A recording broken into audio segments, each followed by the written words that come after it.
مساء الخير عليكم، ازيكم؟ يا رب تكونوا بخير وبصحة واحسن حال. النهارده الفيديو بتاعنا شارك فيه معاكم شوية افكار كده للفطار والعشاء.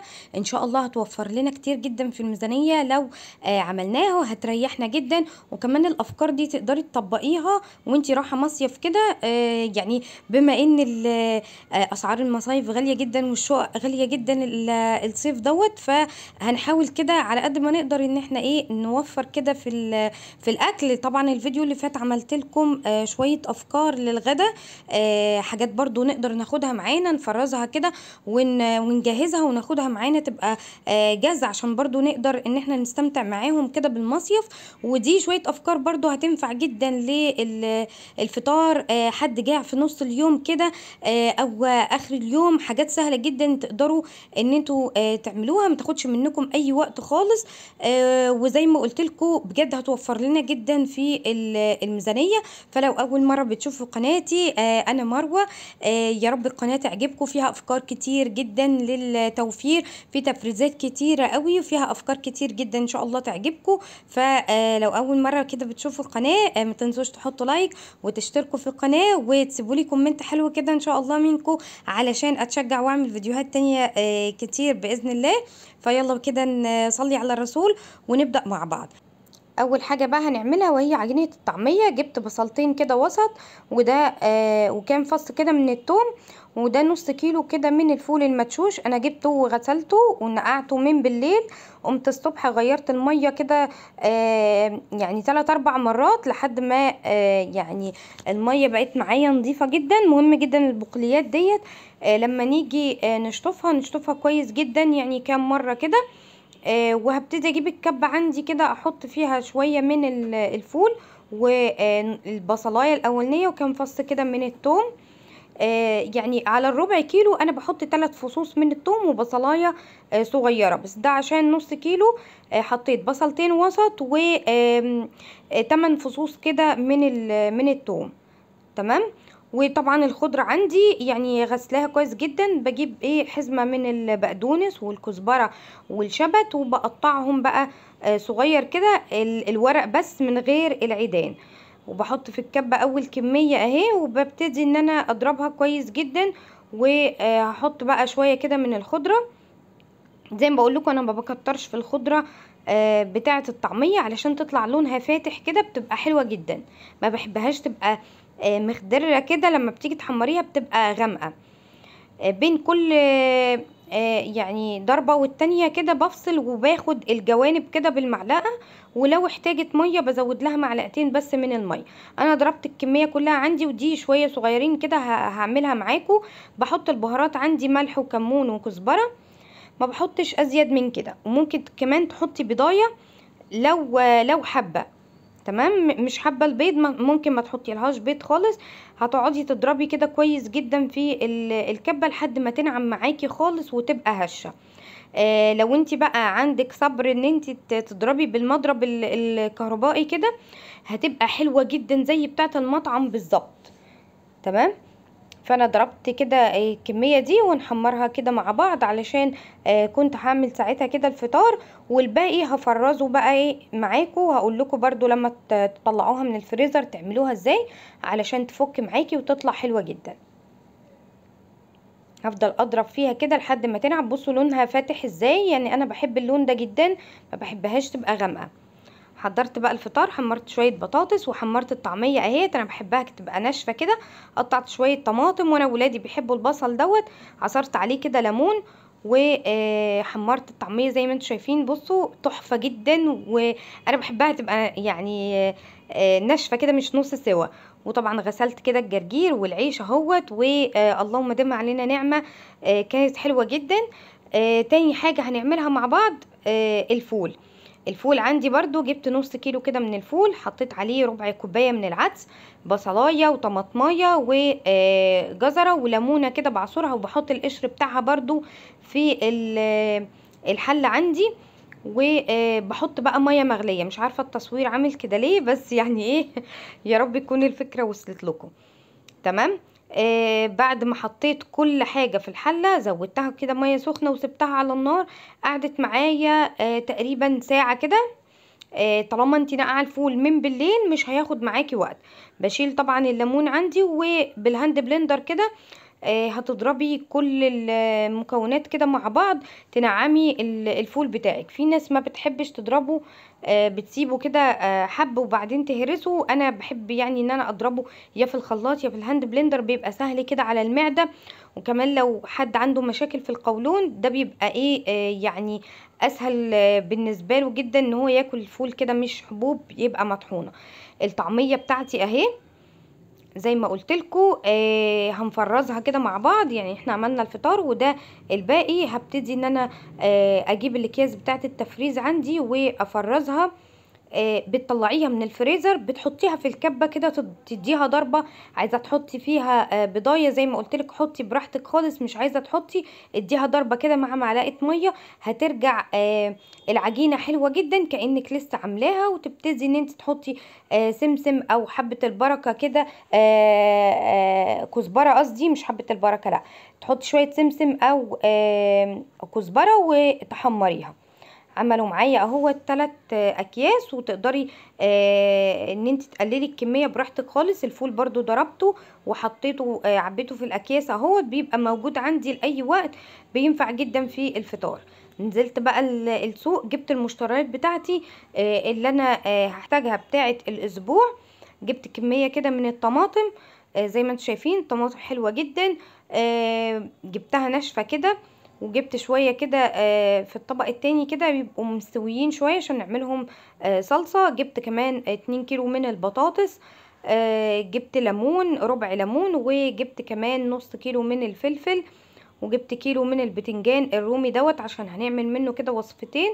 وجبت البتنجان برضو اللي هو العروس دوت. وجبت ايه كيلو من الجزر. وكان في السوق موز برضو، جبت موز انا ولادي بيحبوه جدا. فدي الحاجات او المشتريات اللي انا جبتها بتاعت الخضار يعني والفاكهة بتاعت الاسبوع. تمام. تعالوا بقى نشوف هنعمل اول حاجة ايه. هنعمل البطاطس. البطاطس من الحاجات الاساسية والمهمة جدا جدا اللي احنا منقدرش نستغنى عنها، سواء للفطار او للعشاء.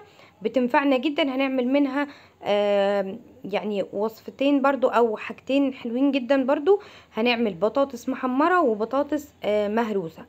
تمام. تقدروا برضو زي ما قلت لكم تعملوا كل الحاجات دي وتاخدوها معاكم في المصيف، هتنفعكم جدا. انا ما خدتش البطاطس كلها، خدت كمية كده، قطعت كام واحدة كده مكعبات علشان دي هسلقها. والكمية التانية قطعتها صوابع كده زي ما انتم شايفين. دي هتبقى للتحمير. دي انا بحب اقطعها كده صوابع تكون يعني تخينة كده شوية علشان هسلقها كده.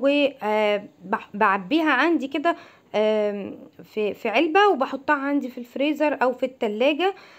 بس انا بحطها في التلاجة يعني ان احنا بنحمر بطاطس كتير، فبحطها عندي في التلاجة منين ما الولاد يجوعوا كده، سواء للفطار او للعشاء او جاعوا في اي وقت. ممكن احمرها كده جنب مكرونة كمان للغدا. بجيبها وبحمرها على طول، بتبقى حلوة جدا وبتبقى مقرمشة كده وجميلة جدا. انا بجيب حلة فيها مية وبحط فيها شوية كده من الخل، حوالي كده ايه معلقتين 3 كده من الخل وشوية كده من الملح. وبس كده بسيب المية تغلي عندي على النار، وبعدين احط فيها البطاطس تتسلق نص سلقة. بس انا مش عايزة اهريها ومش عايزاها برضو ما تتسلقش عشان ما تسودش منك، تتسلق نص سلقة كده بالظبط. وبعدين طلعيها وسيبيها تبرد وحطيها عندك بقى في التلاجة. تنسوش يا بنات، انا تعبت جدا في الفيديو ده، ما تنسوش تحطوا لايك علشان بجد الفيديوهات اللي بتبقى في الحر دي بتبقى متعبة جدا. دي البطاطس اللي احنا هنسلقها علشان نعملها كده مهروسة. حطيتها برضو كده ايه في حلقة عندي كده صغيرة او كزرولة كده، يعني بحطها على النار لحد ما تسلق سليق كامل. وهي سخنة بحط عليها ملح وكمون، ممكن كمان فصين كده من التوم، شوية كزبرة وشوية شطة لو انتوا حابين، معلقة سمنة بلدي كده او زبدة. وهرسوا كده ايه البطاطس كويس جدا. ان كان عندي هريسة شطة كده حطيت عليها معلقة. ودي البطاطس اللي هي للتحمير، خلصتها اهيت وصفتها وحطيتها في علبة اهي. وادي العلبه التانية.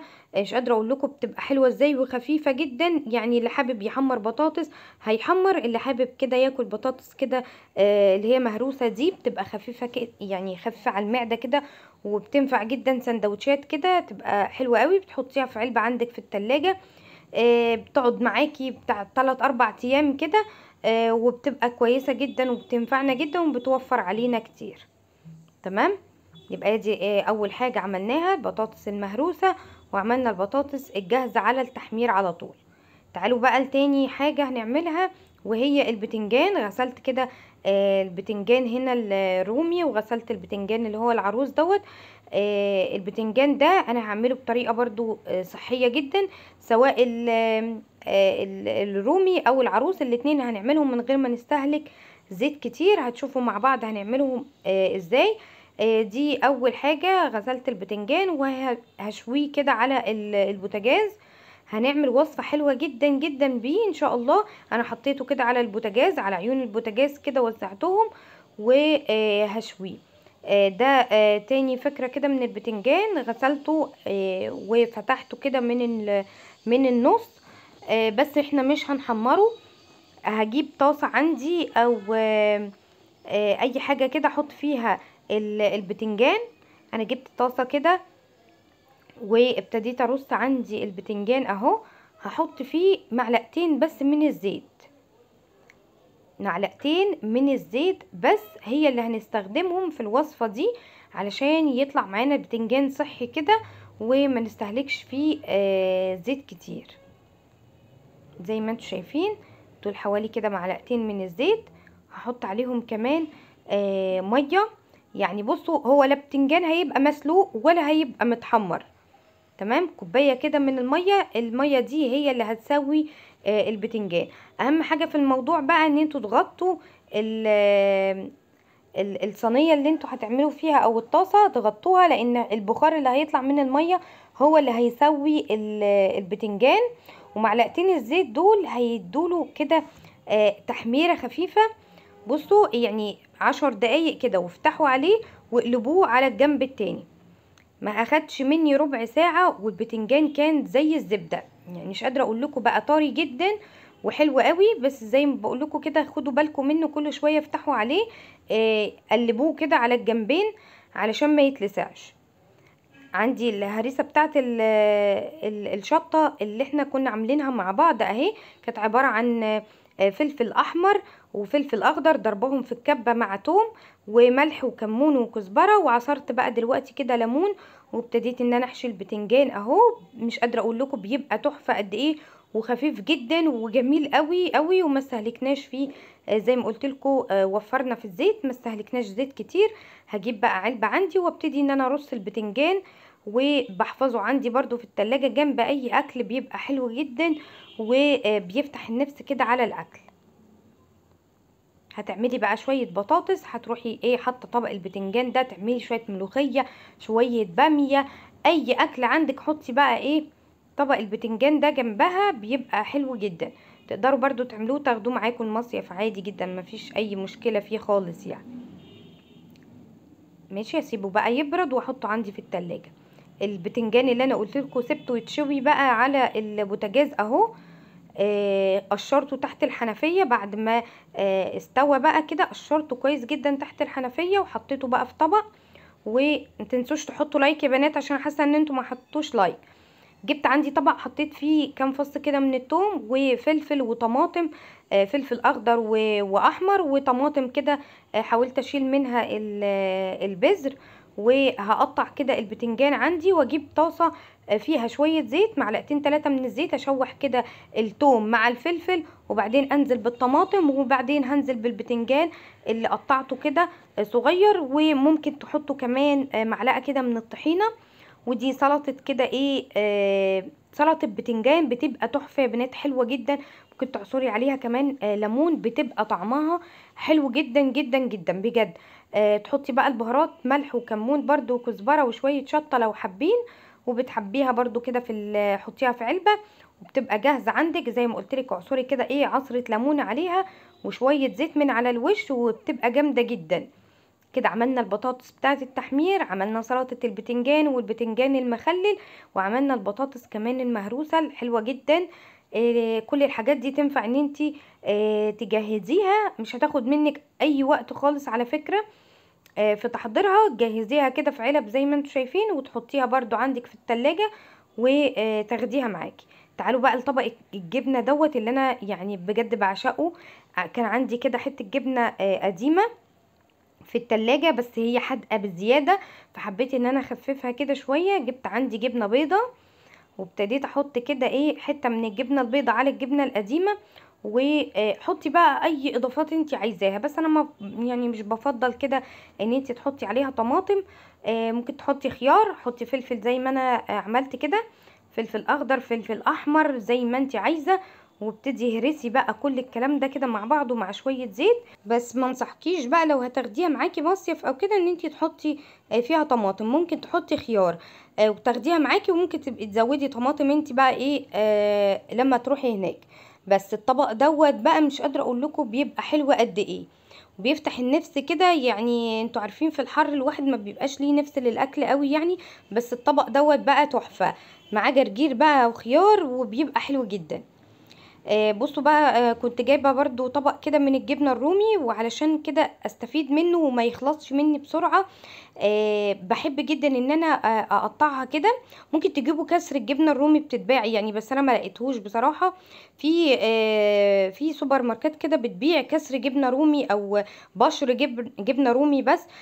بيبقى موفر وحلو جدا. تحطي بقى على اي حاجه انت عايزاها بيبقى موجود بقى عندك، تاخدي منه بقى على وش ميني بيتزا، على اي سندوتش بتعمليه بيبقى حلو قوي. وعايزه اقولك بيقعد فتره كبيره جدا. انما لو جبنه رومي كده هتخلص منك يا في نفس اليوم يا بعديها بيومين بالكتير قوي، يعني ما بتقعدش كتير. بس لما تعمليها بالطريقه دي بقى مع بيض مع بطاطس مع اي حاجه كده في السندوتش زي ما هتشوفوا معايا، هعمل لكم سندوتشين حلوين جدا. لو الولاد جاعوا يقدروا ان هم بنفسهم ان هم يعملوها، ياخدوا من التلاجة. بس ايه ده حواوشي بطاطس دوت بيبقى حلو جدا يا بنات. بتجيبي رغيف وتاخدي من البطاطس المهروسه اللي احنا عملناها، وتحطي كده شويه من الجبنه الرومي، ولو عندك جبنه موتزاريلا برضو حطي، عندك زيتون برضو حطي، بيبقى حلو جدا. وادي كده ايه الرغيف بقى عندي خلص اهو. طاسه كده فيها مكعب زبده او معلقه زيت، واحطي بقى الرغيف بتاعك دوت وغطي عليه، وسيبيه كده يتشوح او ياخد ايه لون كده من الجنبين، وبيبقى حلو قوي. تعالوا كده كمان سندوتش تاني. طبق جبت فيه طماطم وفلفل وبضايه وملح وفلفل اسمر، وشويه من الجبنه الرومي والجبنه الموتزاريلا، وبرده لو عندك زيتون حطي، انا ما كانش متوفر عندي زيتون. وقلبي كله مع بعض وحطي برده في الرغيف. ده بيبقى تحفه، مش قادره اقول لكم بيبقى حلو قد ايه. حلو جدا، هتشوفوه معايا دلوقتي بجد فظيع. عملته في نفس الطاسه برده معلقه زيت او زبده، وحطي فيها الرغيف وقلبيه على الجنبين كانك بتعملي حواوشي لحمه بالظبط. بس دول بقى ايه سندوتشات اقتصاديه كده وجميله جدا، ما بتاخدش اي وقت خالص، وولادك يقدروا ان هم يدخلوا يعملوها. ده السندوتش بتاع البيض، بصوا كان سخن جدا بس تحفه. وده سندوتش البطاطس بجد روعه، حلو جدا. والجبنه الرومي مع البطاطس كده بتديها طعم حلو قوي، ولو في زيتون برضو يعني هيبقى حلو جدا. بصوا بقى مشبع جدا، ما كلفناش كتير وبيأدي الغرض وحلو قوي. كلها حاجات موجودة عندك في التلاجة مش هتخسري فيها اي حاجة. ادي طبق البتنجان اللي احنا عملناه اهو، وادي سلطة البتنجان وسلطة الجبنة الحادقة اللي احنا عملناها، وده طبق البطاطس المهروسة. ودي السندوتشات بجد جربوها حلوة جدا. مع العلبة بقى، اعملي علبة كده من الفول برضو هينفعك قوي، حطيها كده وطلعي منها سخني على طول. بتبقى جميلة جدا. تقدري برضو ان انت تعمليها جاهزة كده ببصل وطماطم، وتحطي الفول مع البهارات، وهتبقى حلوة جدا وهتنجز معاكي في الوقت قوي. تقدري برضو كمان تعملي صينية كده من الكيكة وتاخديها برضو معاكي، بتنفع جدا سواء هتروحي المصيف او بتنفع جدا للفطار الايام دي، او للعشاء مع كوبايه شاي بلبن كده.